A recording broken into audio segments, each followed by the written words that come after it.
प्रयत्न तो देव जाणावा आधी करिता भले, हे समर्थांचं वाक्य आहे रामदास स्वामींचं.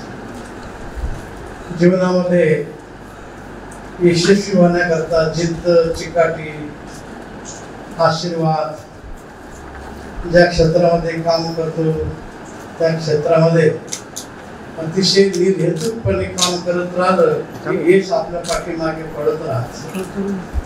असे सर्व यशवंत आज आपल्या या महाराष्ट्र आयडॉल या कार्यक्रमाकरता उपस्थित आहेत आणि ज्यांना आपण सन्मानित केलेलं आहे ते कार्यक्रम ज्याने केला आधुनिक केसरी विश्वव्यापक मराठी दैनिक, त्याचप्रमाणे आयडॉल महाराष्ट्र 2025 राज्यस्तरीय पुरस्कार वितरण सोहळा, पुरस्काराचा सोहळा उद्घाटक आपण आता सर्वांच्या साक्षीने त्याचं आपण उद्घाटन केलेलं आहे.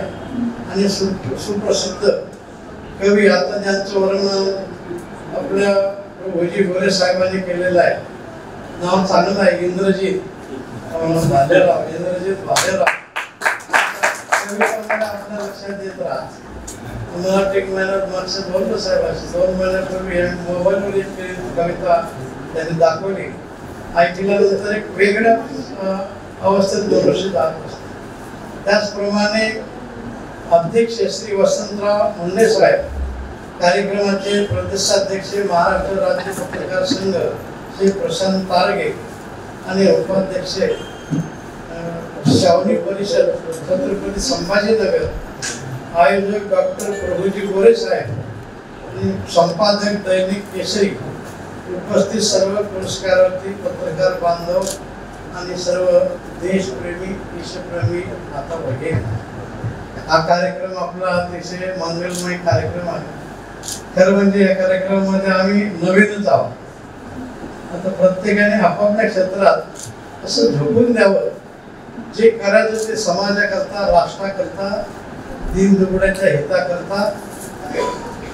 एवढं जर आपण काम करत राहिलं की त्या कामामध्ये अतिशय सुगंध निर्माण होते आणि एक मोठं वैभव निर्माण होत राहत.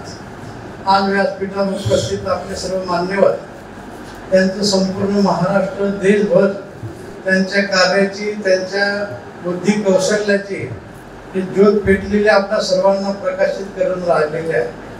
आणि प्रत्येक क्षेत्रामध्ये आता गोरे साहेबांनी सांगितलं, हे सगळे फोटो लावलेले आहेत इथं. प्रत्येक क्षेत्रामध्ये एक एक मनुष्य श्रेष्ठ आहे. त्याने आता शिक्षक आणि पत्रकार बांधव दोघांचे सांगितलं, पण डॉक्टर नसतील तर शिक्षक आजार पडणार काय करायचं, म्हणून सर्वांचीच गरज आहे. अध्यात्म, सामाजिक कार्य, राष्ट्रीय कार्य, हे सगळं कार्य सर्वांनी आपापलं काम करायचं आणि सर्वांनी काम केलं की राष्ट्र सुसंस्कारित उभं राहत असते.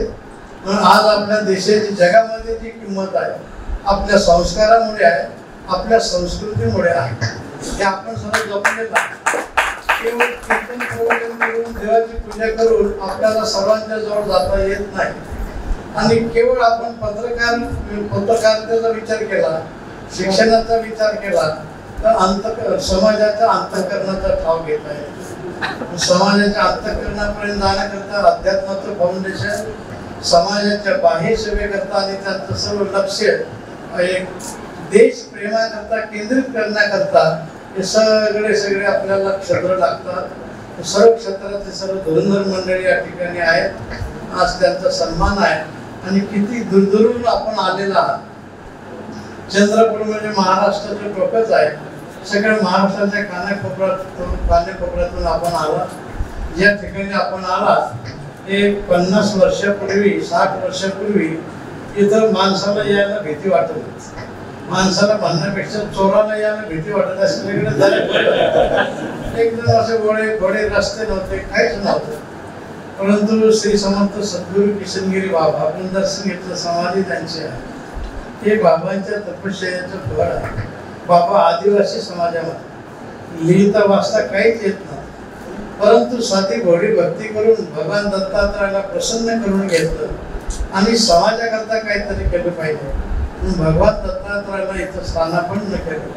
बाबांनी एकच विचार केला, बाबाने जरी स्थान निर्माण केलं याला किशनगड नाव देता आलं असतं, पण बाबाने सांगितलं ते नाही, देवाने प्रेरणा केली म्हणून देवगड बाबांनी नाव.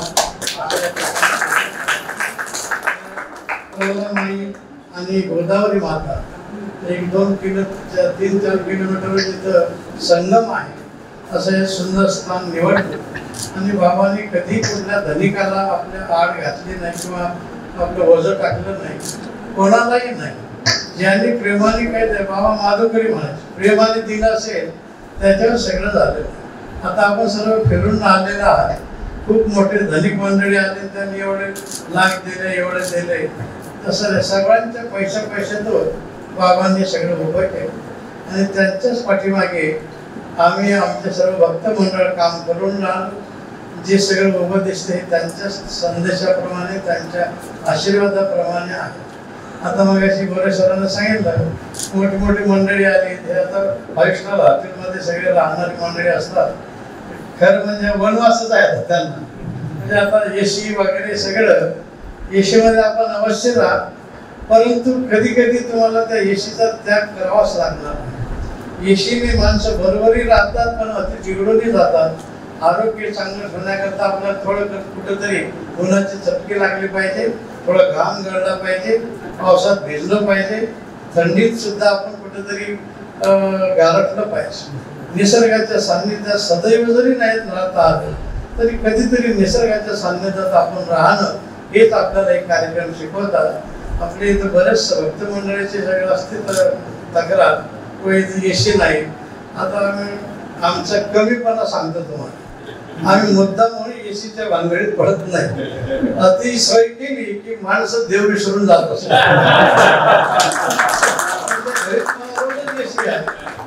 आणि रोज 4-4 एसी तुमच्या घरी असतात, पण तुम्हाला तुमच्या घरी देवस्थानमध्ये काहीच फरक वाटणार नाही.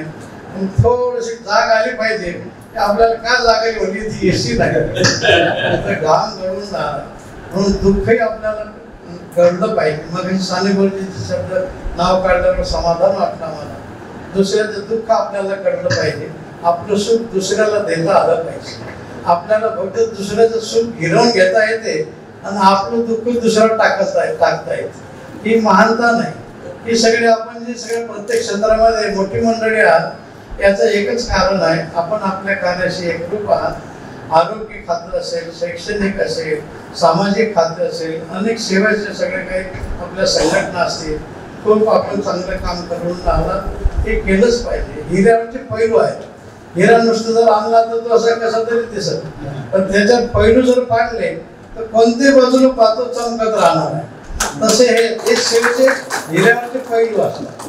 अध्यात्म क्षेत्र असेल, सामाजिक क्षेत्र असेल, वैदिक क्षेत्र असेल, पत्रकारिता असेल, हे सगळ्या गोष्टी आपल्याला कराव्या लागतात. आणि साहित्यिक क्षेत्र, साहित्यिक काय शब्दांनी माणसाला त्या ईश्वराच्या जवळ नेत असते. आता साहेबांचं आपल्याला माहित आहे साहित्य कसं आहे. साहित्य समाजातून आपल्याला ईश्वर चिंतनाकडे आणि ईश्वराच्या चरणापर्यंत त्यांनी नेलं पाहिजे. ईश्वराच्या चरणापर्यंत याच्या कुठेतरी मंदिरात देव केलेला आहे, त्याला आम्हाला केवळ अभिषेक घालून झिजवायचे नाही मूर्तीला. ज्या देवाला आम्ही मंदिरात जाऊन ज्या देवाची पूजा करतो तो देव दीनदुबळ्याच्या रूपाने नटलेला असते. त्याची दुःख तुम्ही जाणून घ्या, एकदा त्याचं समाधान करा. हा दयानंदपेक्षा मोठा अभिषेक असतो. म्हणून इथं बाबाने पहिल्यापासून देवाला अभिषेक पूजा हे काहीच नाही. ते आमचे विद्यार्थी करतील तेवढं. तुम्हाला काय करायचं, फक्त प्रेमाने दर्शन घ्या आणि काय प्रेमाने करायचं ते काय, कोणाला आग्रहही नाही. म्हणून कुठेही आपण जा, अध्यात्म क्षेत्रात जा, तिथला महिमा जाणून तिथलं सगळं कार्य जाणून आपण केलं पाहिजे. परंतु एक शोकांतिका असते. आता आपण पत्रकार मंडळी आहात, श्रेष्ठ मंडळी आहात, हे स्वातंत्र्याचा आपण अधिक फायदा घेत असतो. स्वातंत्र्याचा एवढा फायदा घेत असतो, प्रत्येकाला वाटते ज्यांनी त्यांनी माझ्याकरता करावं, पण मी मात्र कोणाकरताच नसावं. ही पहिल्यांदा मोठी चूक आहे. म्हणून देवस्थानावर जा, एखाद्या मंत्रालयामध्ये जा, एखाद्या दवाखान्यामध्ये, आपल्या हॉस्पिटलमध्ये जा, कुठे जा, तिथले नियम आपण पाळले पाहिजे.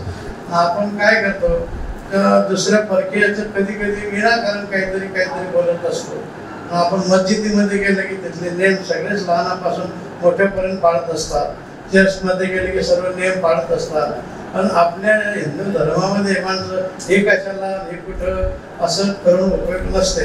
आपल्याला पावित्र्य राखलं पाहिजे आणि सामाजिक वैभव आपल्याला निर्माण करता आलं पाहिजे. हे आमच्या सद्गुरू किशनगिरी बाबांनी केलं, तेच आमचे सर्व भक्त मंडळी करून आलेले आहेत. सुधीर भावाने आम्हाला सांगितलं असं असं कार्यक्रम आहे, म्हणजे काय हरकत नाही. समाजाकरता जे जे केलं जात असेल ते अवश्य केलं पाहिजे. एकच वेळ एखादं म्हटलं बाबा साखर फार चांगली आहे, साखरेचे पदार्थ चांगले आहेत, पण ज्याला जर मधुमेह झाला असेल त्याचा काय उपयोग आहे. म्हणून एकच पदार्थ सगळ्यांना देऊन जमणार नाही. ज्यांना जे जे आवडत असेल ते देत राहा, त्यांना सुखी समाधानी करा. आणि आपल्याला हे सगळ्यात मिळून हे सगळं भारत राष्ट्र महान बनवायचं आहे. नेते मंडळीचं काम नेते मंडळी करतात, काय काय काम केलं आपण आता महिन्यापासून पाहूनच राहिलो. हे सगळं ज्यांचे श्री कारभार दिला त्यांचं काम आहे. आणि याला जो दादा आपण दीप प्रज्वलन केलं, प्रज्वालितो ज्ञानमय प्रदीप हा, या सद्गुणाची ज्योत आपल्याला अशा वेगवेगळ्या क्षेत्रातून ही तेवढ ठेवावी लागेल की ज्या प्रकाशामुळं हा देश महान आहे. या देशातली माणसं हे सर्व रामासारखी आहेत, सर्व महिला सीतेसारखे आहेत, की जगाला कळणं हे अतिशय महत्वाचं आहे. आणि ते आता हळूहळू कळून आलेलं आहे. म्हणून अयोध्येचं राम मंदिर हे काही खेड्याचं राम मंदिर नाही, हे संस्काराचं मंदिर आहे, संस्कृतीचं मंदिर आहे. जगाला चांगल्या प्रकारचे सुविचार देण्याचं हे स्थान आहे. म्हणून हा थोडा दुराग्रह आपल्याला मागच्या काळात झालेला पाहायला मिळालेला असेल. ज्याची ज्या देवतेवर श्रद्धा असेल त्यांनी ते निमूटपणे आपले काम करत राहावं. जो ज्या क्षेत्रात असेल, आता सर्व श्रेष्ठ मंडळी व्यासपीठावर बसली, यांना जरा म्हणलं चाला हरिपाठाला, चालला देवाची पूजा करायला. कसं काय जमलं? एक मारवाडी म्हण आहे, ज्यानं काम त्यानं करो, तुझं करो असं होतो काय. ज्याचं काम त्यांनी करायचं, पण ज्याला जे जमत त्यांनी ते करायचं आहे.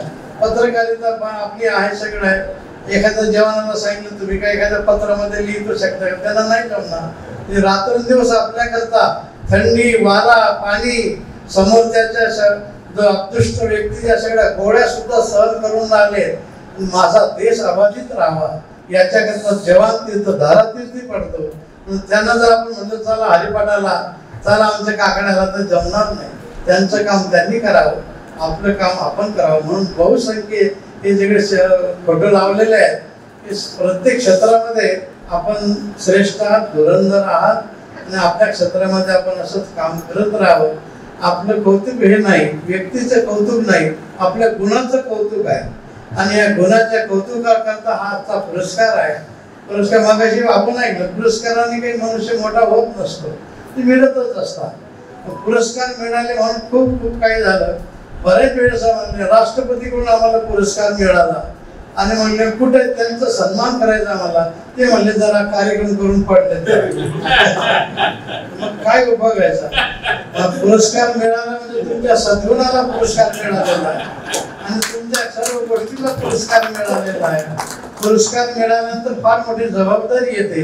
हे सगळं आपण लक्षात घेतलं पाहिजे.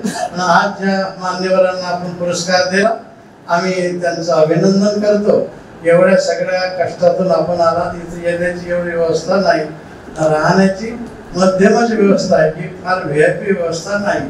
हे सगळे आपल्याला सर्व संप्रसंग सहन करून आपण इथं आला आणि खूप खूप चांगल्या कार्यक्रमात सहभागी झाला. मग आम्ही सांगितलं सुंदर भाऊला आम्ही येऊ, 12 वाजेपर्यंत ते म्हणजे 11ला सगळे येणार, आम्ही 11ला येतो आणि अर्धा तास थांबून येऊ. आता पुढे बाकीचे काही कार्यक्रम असतात हे सगळे ज्याने त्याने आपलं काम निर्हेतुकपणे करत राहा. यश तुमच्या पाठीमागे पडत राहणार आहे, समाज तुमच्या पाठीमागे पडत राहणार आहे. जीवनाची 20-40 पर्यंत ठीक आहे, तुम्ही तुमच्या करता करा, पण 40 संपल्यानंतर 60-80 पर्यंत तुम्ही समाजाचे आहात. तुम्हाला जे देवाने ईश्वराने जी कला दिलेली आहे लिहिण्याची, बोलण्याची, कुठल्या कृतीची, ते तुम्ही समाजाकरता वापरा. समाजाकरता वापरलं की म्हणजे तो सर्वांमध्ये नटलेला परमात्मा संतुष्ट झाल्याशिवाय राहणार नाही. तर या सर्वात्मका ईश्वरा स्वकर्म कुसुमांची विरात पूजा केली होय अपारात होशा नाही. सर्वात्मक ईश्वराची पूजा आपल्याला करायची आहे.